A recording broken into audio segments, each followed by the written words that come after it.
Imagine discovering that the two people you trust most in the entire world have been secretly conspiring against you for years. It's a betrayal so deep, so insidious, that it makes your stomach churn and your entire reality unravel.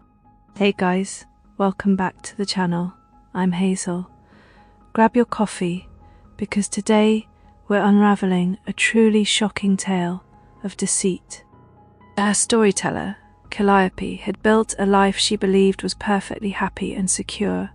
She had a wonderful marriage to Gideon, her husband of 8 years, and a cherished friendship with Wren, her best friend since college.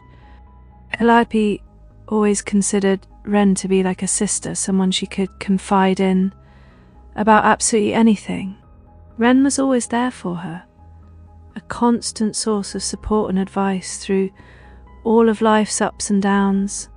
Gideon was the devoted husband, always thoughtful, always present, and seemingly madly in love with Calliope.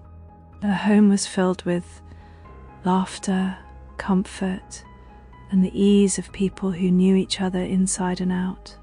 Calliope often felt incredibly lucky to have such pillars of love and support in her life. She and Gideon had started their journey together after meeting in a small, cozy bookstore. Their connection was instant, a shared love for literature and quiet evenings. Wren had been Calliope's roommate in their university days, forging an unbreakable bond over late-night study sessions and dreams. They'd navigated career changes, heartbreaks, and celebrations side by side for over a decade. Calliope believed her life was a testament to enduring love and friendship. Then, a few months ago, a subtle shift began to ripple through her perfectly constructed world. It started with small, almost imperceptible changes in Gideon's behaviour. He became a little more distant, a touch more preoccupied, often lost in thought. He would sometimes excuse himself to take calls in another room, speaking in hushed tones. Calliope tried to brush it off, attributing it to stress from his demanding job in finance. Wren, surprisingly, also seemed a little off. She was less available for their usual coffee dates. Her replies to texts were often delayed, and she seemed to avoid Calliope's gaze sometimes. Calliope noticed a certain awkwardness, an almost hurried quality to Wren's conversations. She brought it up to Gideon once, asking if he thought Wren seemed a bit preoccupied lately. Gideon dismissed it quickly, saying Wren was probably just busy with her new art commissions. Calliope accepted his explanation, but a tiny, nagging seed of doubt had been planted. One evening, Gideon left his laptop open on the kitchen counter while he went to grab a drink. Calliope wasn't trying to snoop, she simply walked past and her eyes caught something on the screen. It was an email, open to a conversation with Wren. Nothing too unusual, they often exchanged emails. The subject line made Calliope pause, a cold knot forming in her stomach. It read, "Payment for last month." Calliope's heart began to pound. Payment for what? What could Gideon be paying Wren for? Curiosity, mingled with a growing sense of dread, compelled her to look closer. The email contained a simple transaction confirmation, a clear transfer of funds from Gideon to Wren. The amount was significant, several $100s, dated just a few days prior. This wasn't a one-off. Scrolling up, Calliope saw a thread of similar emails, month after month. Each one was a quote-quote payment for last month, spanning back not just months but years. 5 years, to be exact. A steady, consistent stream of money flowing from her husband to her best friend. Calliope felt like the air had been sucked out of the room. Her vision blurred slightly. She reread the emails, desperate to find an innocent explanation. maybe it was a loan? But the language was always quote-on payment for, never loan repayment.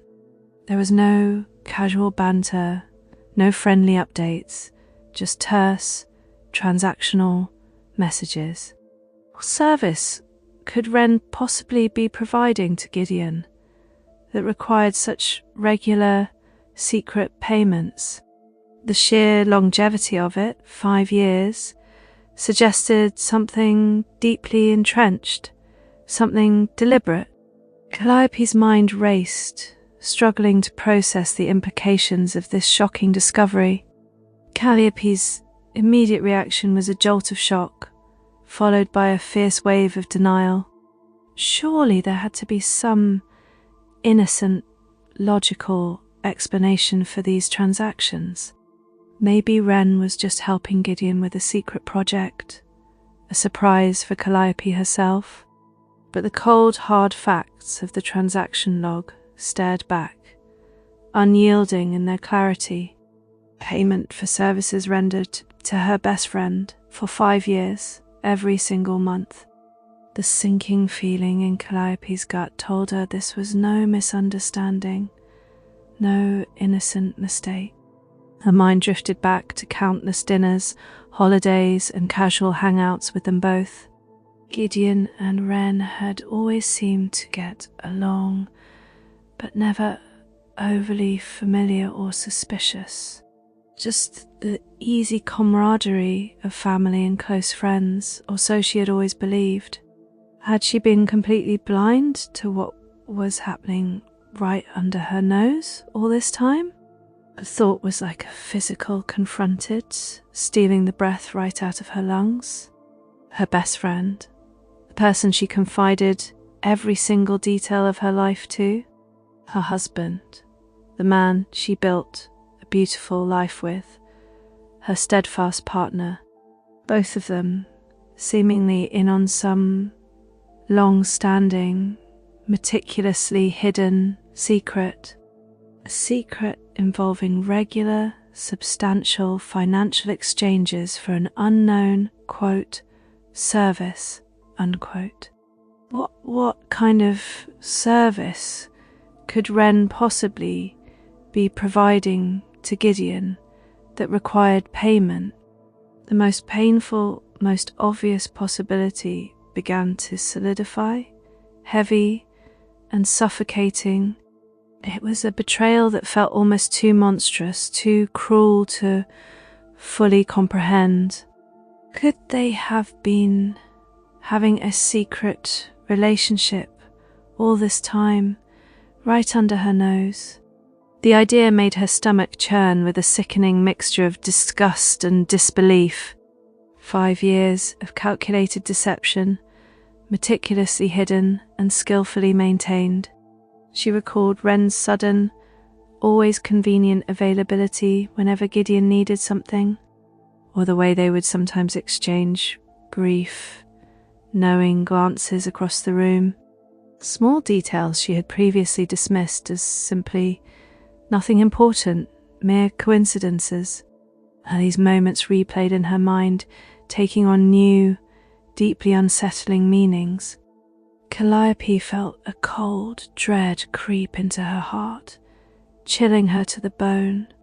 She knew she needed more information. She couldn't just jump to such devastating conclusions, but the evidence, though circumstantial, was piling up fast and becoming undeniable.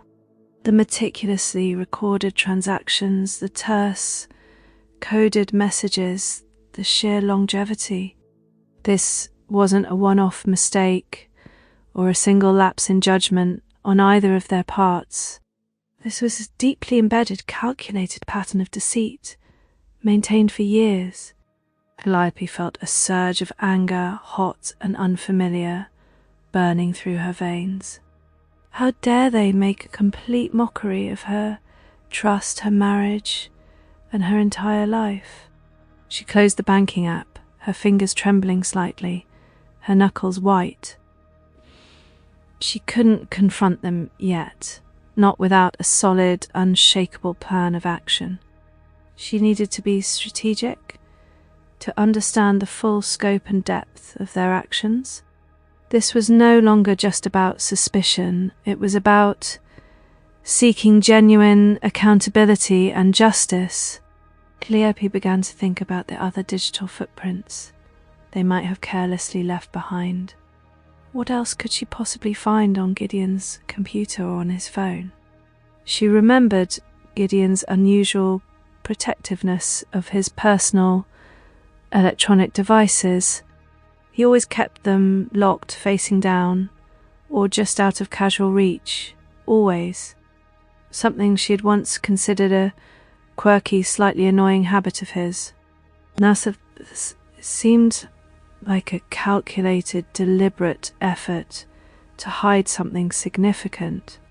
Calliope took a deep, shaky breath, trying desperately to calm her racing heart. She knew this shocking discovery had just shattered her entire world into tiny pieces, but she wasn't going to let them get away with it, not without a fight. Calliope's mind raced, a whirlwind of anger, hurt, and a fierce determination. She knew she couldn't confront them yet. She needed more than just a gut feeling. This wasn't just about Silas, it was about Wren, her closest confidante, her chosen family. The thought of Wren's duplicity made Calliope's stomach churn with a sickening twist. She decided to act normal, to observe, to gather indisputable, concrete evidence. Silas was meticulous with his digital records, a habit Calliope now saw as a weakness. She spent the next few days subtly accessing his digital files and financial statements. She found recurring payments, clearly labelled, directly to an account in Wren's name. The amounts were substantial, consistent, and dated back almost 5 long years. 5 years of Silas paying her best friend, 5 years of elaborate, calculated deception. Calliope felt a cold, hard resolve settle deep within her, replacing the initial shock. She printed out every single transaction, every email, every suspicious communication. She compiled a meticulous, damning dossier, a clear picture of their betrayal. Every piece of paper was a fresh stab, but also a strengthening of her resolve. The time for quiet investigation was over. It was time for a carefully orchestrated confrontation. Calliope decided on a neutral ground, a place where neither of them could easily escape. She invited Wren over for their usual Friday evening girls' night at her home. Then she casually mentioned to Silas that Wren would be joining them for dinner. The trap was set, and Calliope felt a strange mix of dread and anticipation. When Friday arrived, Calliope greeted Wren with a forced smile and a heavy heart. Wren seemed oblivious, chattering happily about her day, completely unaware of the storm brewing.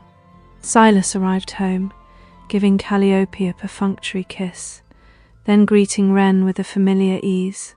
Calliope observed their interactions, searching for any telltale signs, any shared glance. They looked like a picture of casual friendship, a facade Calliope was about to shatter.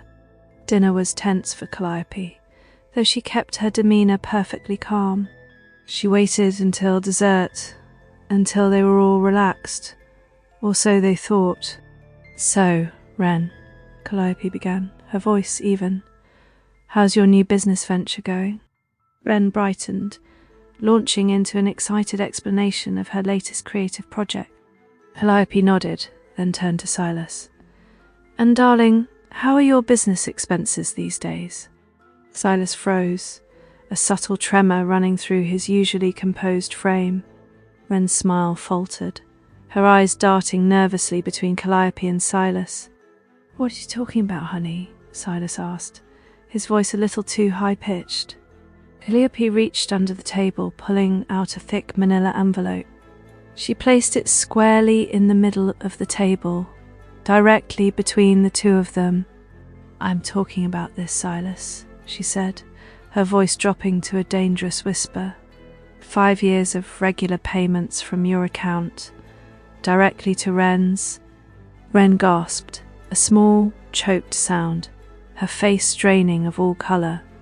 Silas stared at the envelope, then at Calliope, then at Wren, his mouth agape. The comfortable silence of their dinner was brutally shattered by the weight of the revelation. Calliope watched them, seeing the instant panic, the dawning horror in their eyes. The web of deceit, so carefully spun, was now unravelling before her very eyes. She felt a strange surge of power, mixed with an overwhelming wave of profound sadness.